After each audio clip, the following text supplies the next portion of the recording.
Hi, everyone. I am Wendy Watson, the hostess of the Unraveling, and welcome back for episode 10. I can't count, 10. This episode has a little bit of a tender theme to it today. It is called When Grief Keeps Knocking. And so this is a little mini series that I created to help you learn how I unraveled from when I hit rock bottom to becoming the successful, beautiful woman that you see today. And so I just want to hold some space as we unravel some grief. So, in honor of September being National Suicide Prevention Month, Blood Cancer Awareness Month, Healthy Aging Month, and National Recovery Month, this episode carries a very tender theme of grief and loss. If you've experienced loss recently, or if this feels too raw, please care for yourself first. Go take a break, catch a deep breath, and join us when you're ready. Because while this is a story about loss, it's also, and most importantly, about a story about resilience, love, and remembering that even in grief, life and love keep moving. You know, as I stepped into this new journey of becoming a massage therapist and going to school and, totally transforming from accounting to massage, I also entered the hardest season of loss I have ever known. I lost 8 people in just 18 months, from cancer to suicide to car accidents to heart attacks, addiction and overdose, medical complications from serving in the military, and one woman who just did not love herself enough to take care of herself, and her body failed simply due to lack of thriving. Even my paternal grandmother almost passed away due to medical complications. And I will tell you, each loss was very different. My relationship with that person was different. Therefore, my grief and my mourning for that person was different. Because grief, it really is not a one size fits all. Sometimes my grief was sadness, knowing that they felt like they had no other option. Sometimes my grief was more for the families that just lost their loved one, their spouse, their parent, their child. Sometimes my grief was mine, for sure, mourning the loss of that relationship, like with my football buddy that I watched football with every Sunday. And it was, oh my God, it was so much fun.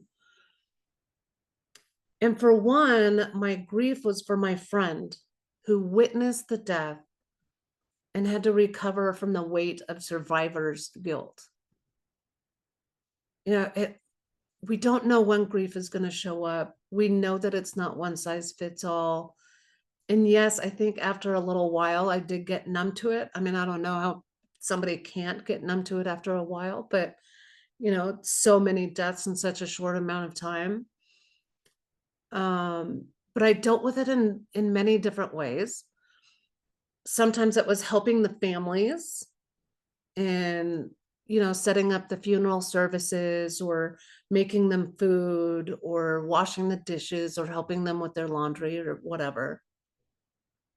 Sometimes it was just sitting with it and crying and letting that grief in the morning come out and all the emotions come out. It was definitely making sure that my parents had all of their documents in place, and that we had some family conversations in place so that we knew what they wanted in case anything happened. And in many ways, it was finding the honor and remembering them and remembering the memories that I had with them. But the most important thing that I learned was looking for the love, the love in that relationship, either between me and them, or looking for the love between them and their loved ones that they left behind, or their friendships, or the legacy that they left, the imprints that they left on people's lives, and finding the love in those moments. Because in the middle of it all, life doesn't stop. I still had a new career to study for. I still had a spouse and a dog to love. I still had my own self-care to figure out through all of this transition. But it was amazing. Grief really became a relentless teacher for me. It taught me that loss is never the same twice. And that while I can't control when grief arrives, I can choose how to meet it. Going through so many in such a short amount of time, sometimes the grief arrived immediately. Sometimes it took a while to arrive. And even, let's see, this was 15 years ago. And even putting together this episode, some of the grief still comes up. And so how am I going to meet it? Right? That's the choice. If you're grieving right now, please know you don't have to do it alone. There are support groups out there. There are communities out there, which is why I created my community, the Open Table.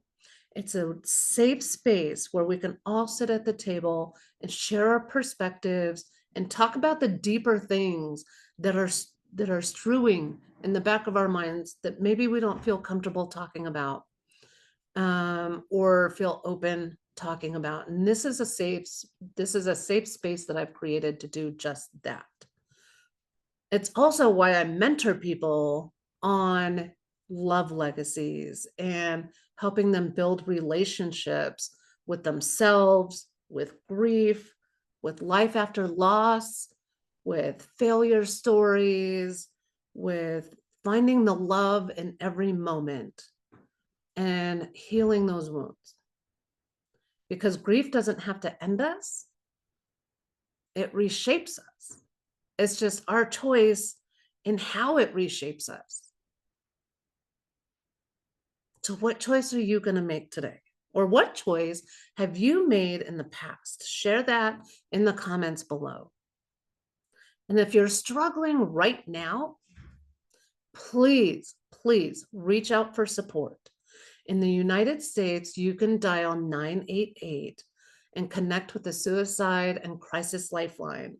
Someone will be there to listen 24/7. Also, feel free to reach out to me. I will answer when I can or call you back when I can. And then join us next week when I share about how this season really cracked me open to a deeper and more empathetic path of service and healing for the thousands of people that I have healed over the last 15 years, and how even in loss, love has a way of leading us forward.